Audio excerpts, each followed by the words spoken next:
Hello, and welcome to the 2023-2024 season recap for my 2022-2023 Tottenham Hotspur goalkeeper kit quest, starring Hugo Lloris. As I kind of last stuff's time was me kind of going through the first half of the season, from like August-ish to December 31st, 2023. So we're going to kind of cover the second half of the season from January 1st to May 26th, 2024, kind of where we went in the standings, how we were with the owner objectives, transfer business, and all that fun stuff. So we'll start off with the owner objectives. As you can kind of see, our manager popularity rating is a 66, rather weak, but you should be fine. I shouldn't get fired or anything like that. And if I do, it is what it is, and the series will end here. But I have a feeling I won't get fired because we're not like in the red, and with where we finished in certain competitions and whatnot, which we'll get into later. But youth development, kind of quickly move through. We completed the first one last season. The second one I don't really care about, so it's not going to get completed. Brand exposure, which is the first one I kind of mentioned in the first half kind of update, was that I wasn't sure I was going to complete this one, which was getting a streak of 5 clean sheets in away league matches. But as you can see, I somehow managed to complete it, and I'll kind of go over that now. Which was the matches? It was match weeks 25 to 1, 2, 3, 4. It was further back than that. Hold on. Trying to figure it. Which fixtures is 1, 2, 3, 4, 5. Yeah, okay. So here we go. It was match weeks 25 to 33 were those matches. The first match was a 1-0 victory at West Ham in week 25 with Harry Kane scoring the winner, and who we kind of acquired from West Ham in the transfer window, Lucas Paquetá, with the assist on the Kane goal. So he kind of showed up against his old club, assisting Harry Kane for the winner. Second one was match week 27, a 0-0 draw at Goodison Park against Everton. A match I was trying my best to win because I was playing it, but I just couldn't do it. But we managed to keep the clean sheet, which was good. Next one was a couple of match weeks after that, match week 30, away at Leicester City.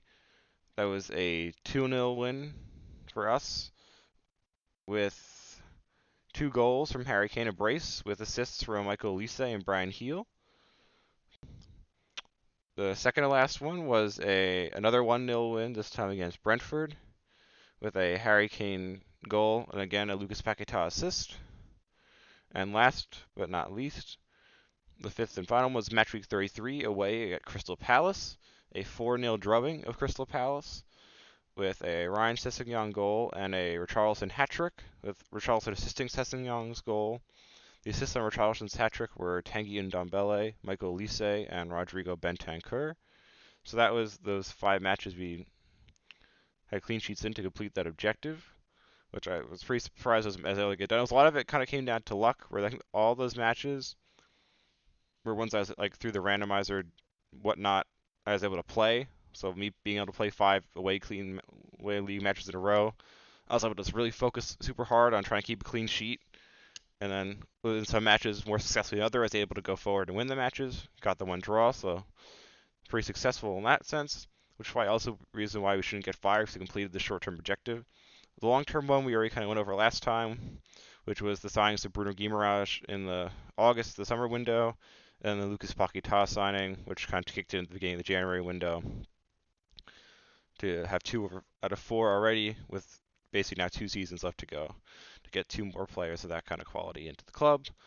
Financial, we already went over last time. Domestic success, Premier League, win the league title. As you can see there, it says we won the league title. We'll get more into that in a second. Emirates FA Cup, win the FA Cup. We did not win the cup. We, as you can see here, got bounced in the quarterfinals by, unfortunately, Arsenal. They knocked us out in the quarterfinals. That was a simulated match. We lost 2-4 at home, unfortunately, to Arsenal with a Harry Kane brace, but I'm pretty sure it was a Gabriel Martinelli hat-trick for Arsenal, kind of put them over the edge and move them on to the semifinals of the FA Cup.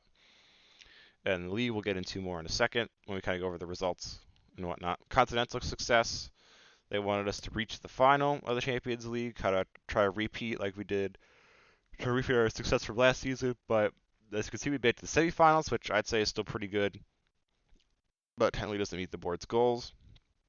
In the semifinals of the Champions League, we got matched up against Manchester City, and both those matches, the home and away legs, are both simulated matches. The first leg was the away leg at the Etihad, 2-0 defeat. Wasn't our best work, obviously. And then the home leg, second leg, was a 1-2 defeat with a Harry Kane goal. I think in the first minute of the match, which you would have thought given us some hope, but was not to be. So the aggregate on that was 4-1 to Manchester City, knocking us out of the Champions League.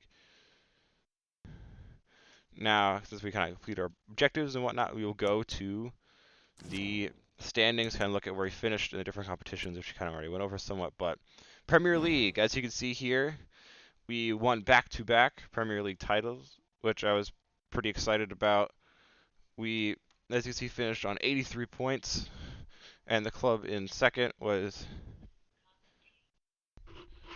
Manchester City, who also finished with 83 points, and I'll kind of go into that now. This title race basically went down to the last day of the season.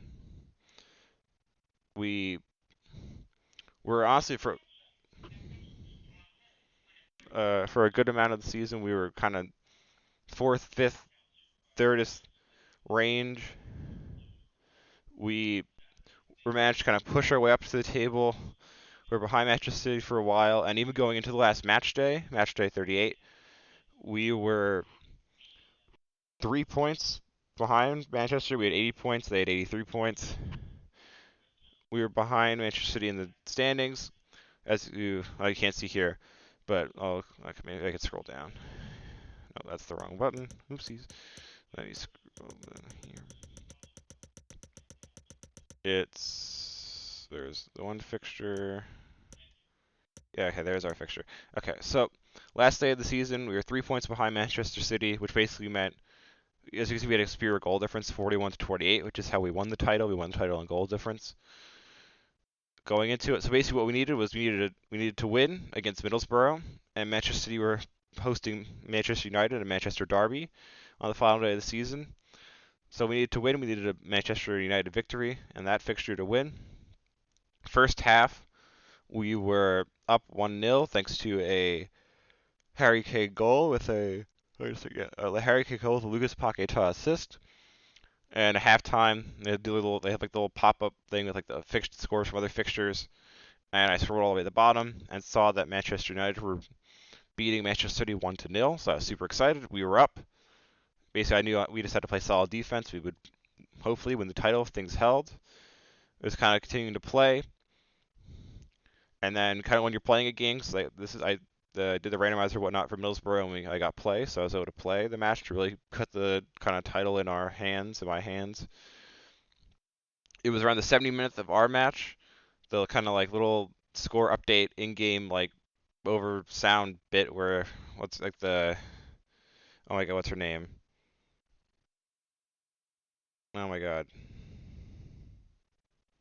You probably know who I'm talking about, like the lady reporter kind of interjects, and she's like, "Oh, this like whoever scored at whatever match, the score is now blah blah blah," and she came in and said that Manchester City had equalized against Manchester United, so the match was now level, which basically meant even though we were winning 1-0, and if we went on to win the match, it wouldn't matter because Man City would finish with 84 points and win the title.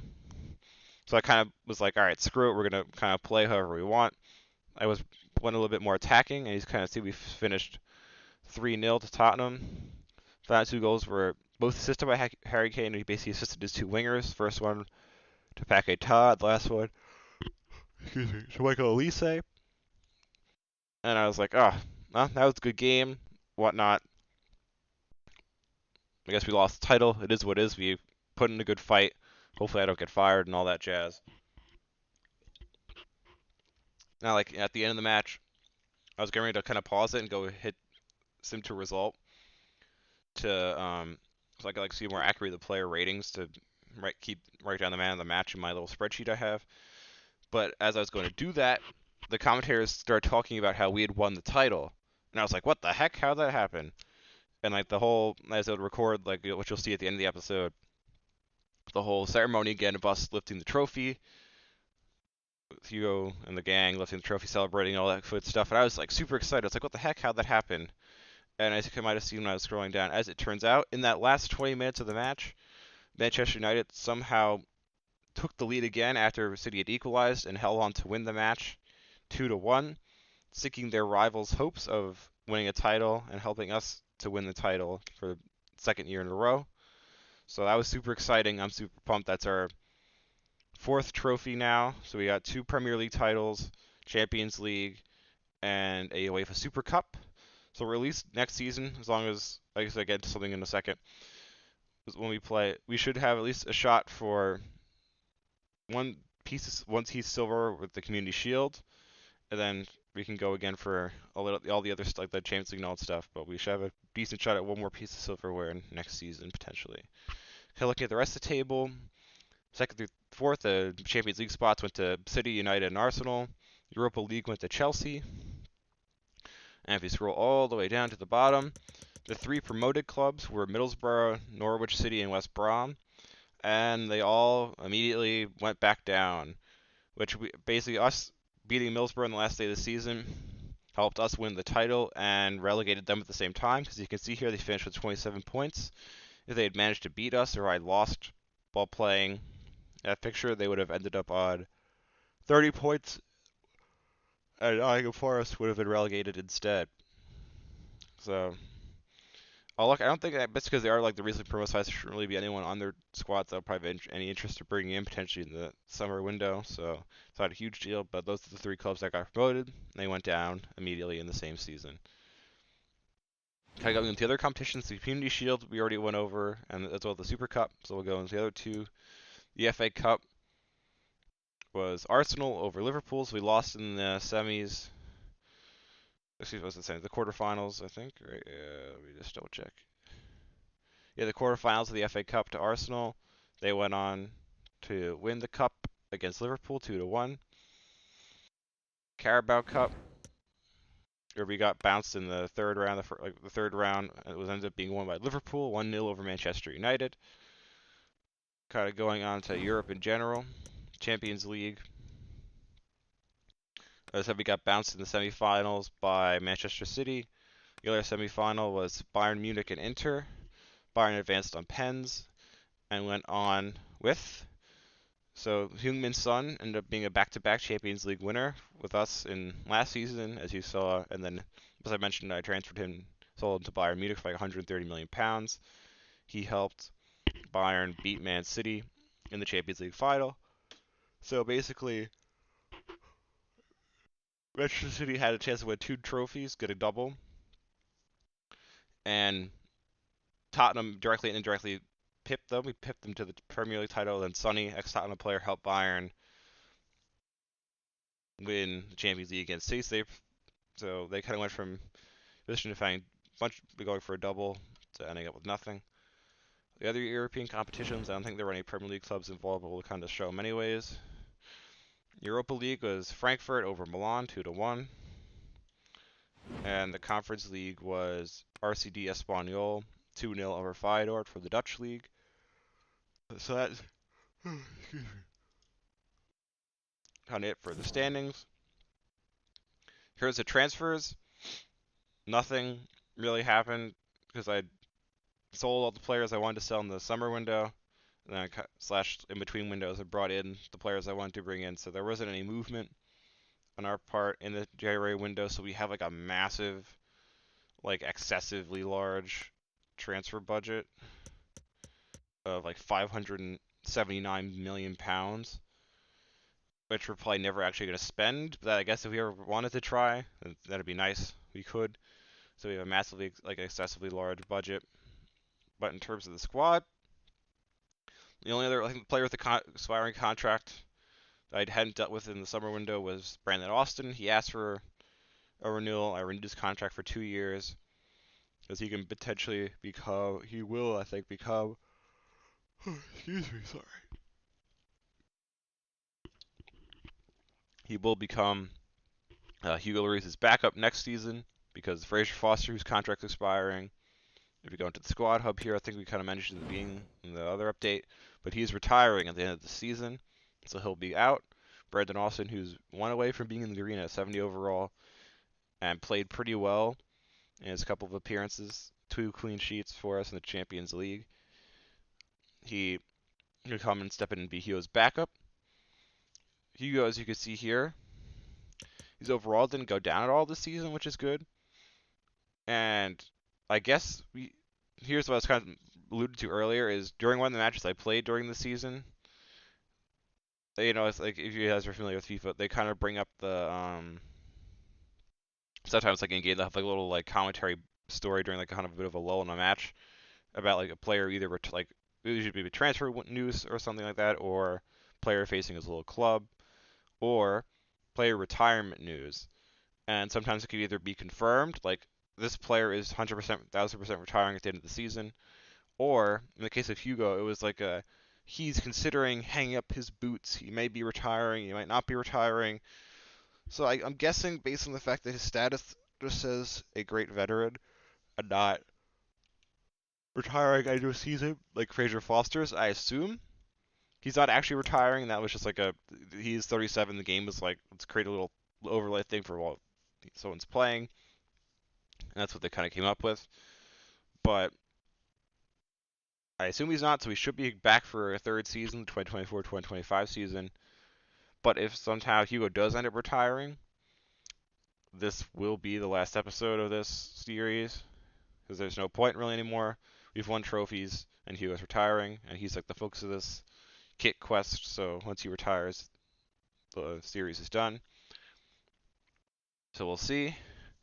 But in terms of kind of more generally stats and whatnot, Hugo again won the Golden Glove, whatever you want to call it, with 18 clean sheets in 38 Premier League appearances. They're pretty much half the matches we played that Hugo had a clean sheet, which I'd say is mighty impressive.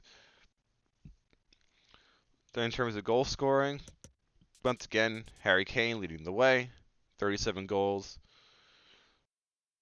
Second is, somewhat surprisingly, Bruno Guimaraes from the center mid position. He has 13 goals in total, 10 from in the Premier League, 3 in all other competitions.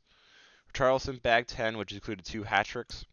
Won the Premier League against Crystal Palace, which I mentioned, and then won the Champions League. The highlights from those 2 matches will be at the end of this episode. And then next, because you kind of see maybe why we struggled a little bit in the Champions League and other competitions, and in the Premier League to an extent, in the second half of the season, is because we didn't really have much goal scoring from like anywhere else, I guess you could really say. We had, like, last season we kind of had Kane with a bunch, and then Son, Kulusevski, Richie with a bunch. This season we have Kane, Bruno, and Richarlison with a bunch, but in matches that Kane's scoring, Richarlison probably isn't really scoring, and vice versa. As you can kind of see here, Lucas Paquetá and Michael Olise in the second half of the season, nowhere near the amount of goals that Son and Kulusevski were potting in the first half of the season. They had, like, I think, what, 9 each, or 9 and 8 in the first half of the season. The second half of the season, if you remember, you can kind of look back at the last video, kind of compare the numbers, but I can just do it for you here. Is Paquetá came in having already scored 3 goals in 18 appearances for West Ham before we brought him in the window. So he, in total, ended up with 3. He scored 3 goals for us in the second half of the season, which isn't a lot. He did have a decent amount of assists because he didn't have any assists when he came in. He has 5 assists, which I'd say is pretty good. But yeah, he wasn't really much of a goal-scoring threat, to be honest. And then kind of same thing with Michael Olise here. He came into it having 2 goals in 15 appearances for Crystal Palace before we brought him in, and 1 assist. So his time with us, he scored 3 goals and 3 assists, which again also isn't really a ton. But we did have some somewhat decent secondary scoring from all over else in the squad, with Tanguy coming in with 5 goals, Emerson with 4, Rodrigo with a couple, Udogie with a couple, Heel, Skip, Spence, Sessegnon even chipping in 1, and kind of assists. a little bit all over the river, a little bit from everywhere as well, with Kane and Bruno leading the way in those categories. But yeah, so hopefully next season, if there is a next season, Paquetá and Olise kind of step it up in the goal scoring department, or he will probably be in trouble in terms of finishing in positions to win silverware next season, but we will see. But on that note, as I kind of said earlier, it depends if Hugo actually does retire or not, and whether there will be a next season. Hopefully, if there is, we kind of keep going. Maybe go for 3 Premier League titles in a row and get some more trophies and whatnot. Really want to try to win the FA Cup and the Carabao Cup, but Sim Engine has been the randomizer, whatnot, matchups and the simulation engine stuff hasn't been kind to us. But hopefully, we can win those competitions. So we basically could have won everything, one version of everything we could have won with this team. And then I'm not really sure whose contracts are going down to 2 years left and who I'll be bringing in to replace them and whatnot. So the squad will probably end up looking somewhat differently in the next update, depending on who moves out, who comes in, and all that good stuff. But this is I'm wrapping up here. There's not really much else for me to say. So after I finish talking and whatnot, there'll be highlights from Richarlison's hat tricks. I think maybe there's a Harry Kane hat trick as well that I'll throw the video in for, and then highlights from the last game of the season, as well as us hoisting the trophy in the match against Middlesbrough. But thank you for watching, and see you next time. The referee blows his whistle, and the story is one of success for Spurs in this first leg anyway. They will carry a lead into the return match. But it just seems in this game he's been a step ahead of his opponents in every way, Stuart. Well, he fully deserves the match ball. He was outstanding today, both with his skill and movement. What a performance that was.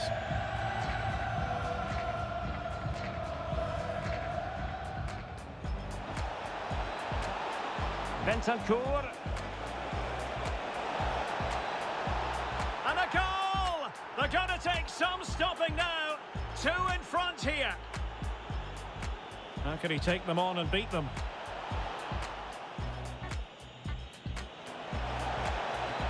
And it's a double for him in this game. No way for the opposition to contain him. And no wonder he's off celebrating. Oh, it might be. Well, nearly shaving the crossbar with that powerful effort. They've decided that now is the time. Oh, that pass easy on the eye.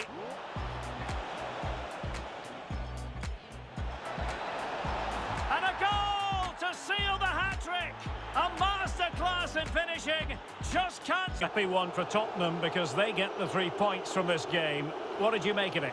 Well, Derek, what a good performance that was. They did most things right, and their attacking play was inventive and had a real cutting edge. That was a really dominant display from them today.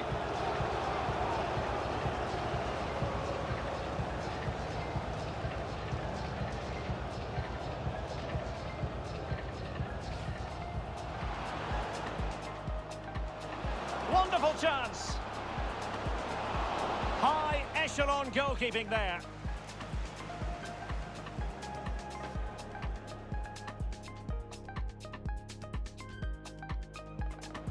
Sessegnon. He could pick out a teammate. Must take the lead here. And they have. You've got to say, it has been coming. Real chance. And missing the chance to give them a bit of breathing space. Well, that should have made it more comfortable, shouldn't it? But it's a wasted opportunity. Promising sequence. Richarlison. And there it is, the goal they wanted for security. They lead by 2 now. They can breathe that bit more easily. Oh, Stuart, they must score. And he scored not once, but twice. They simply cannot stop him. And no wonder he's enjoying it. Bentancur. Can he put it in? A goal! How about that? He's put it away to make it a hat-trick. Well, if you win the league, Derek, you've been the best team, and they certainly have been. And what great scenes we're seeing. Just look at the joy down there. They fully deserve this. They've been magnificent. Their goal to be the best team in the league, and they've hit the target. Well, they certainly have. They've been consistent, they've been relentless, they've been outstanding. Yeah, you can see what it means to this tight-knit team. Real solidarity.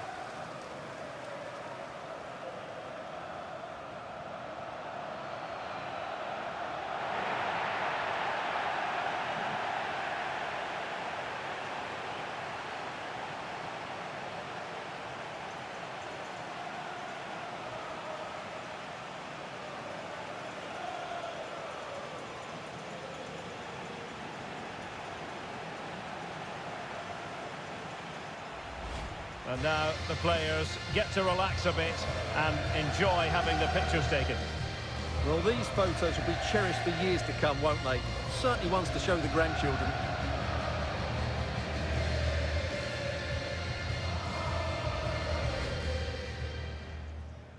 And now they get the ball rolling.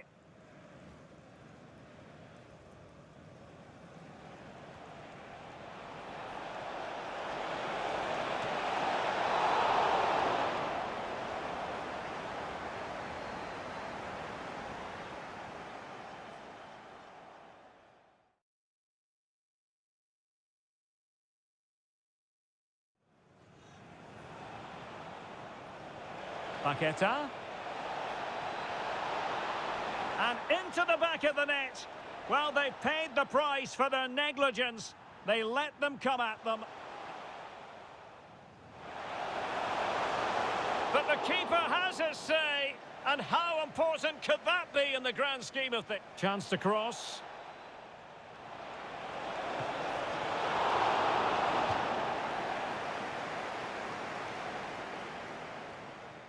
Well, they have elected to go to the...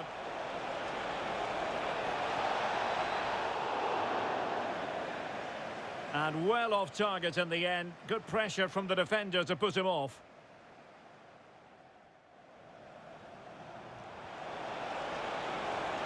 Oh no, what a chance this is! And a goal it is for Tottenham Hotspur. Well on course for victory here. Opportunity. And a goal to put the final stamp on it. That will do it.